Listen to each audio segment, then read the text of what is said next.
Starts and stops was the conditioning drill every ice hockey kid in Canada hated growing up. Having to start and then stop within a relatively small distance over and over led to a heavy lactic acid buildup in the legs and a feeling you wouldn't soon forget. The problem back then, however, was that coaches didn't really understand sport specificity and rest periods. So this drill often lacked the intensity required to replicate the cardio demands of the sport, and it became more of a marathon than sprints. Back then, we also used to go from one end of the ice to the other, as one or maybe two large groups.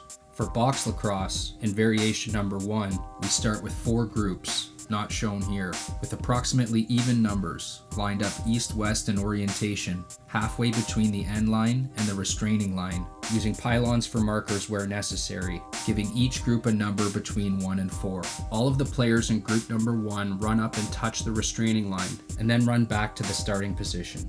On the second whistle, group 2 takes their turn, and so on and so forth, until it's group number 1's turn again.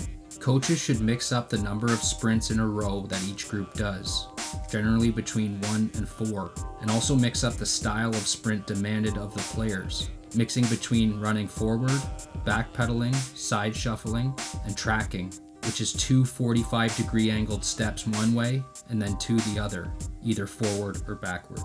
Coaches may also allow players to carry a ball, practicing either power cradling with the ball near their waist, or the triple threat cradle with the ball over their shoulder as if they were shopping on offense, all while performing the prescribed footwork pattern.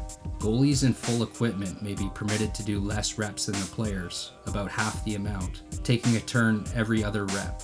Variation number 2, 3 groups, is where you want to get to, as it brings this drill to a 1-to-2 work-to-rest ratio, which is the most similar to shift intervals in games. Generally a 30-second shift with a 60-second rest for junior/senior players, and a 45 to 60 second shift for minor lacrosse players with a 90 to 120 second rest. Otherwise, variation number 2 runs the exact same way as variation number 1, except starting with 3 groups instead of 4. One thing is for certain with this drill, you will see the true fitness, character, and leadership of your players the longer you go.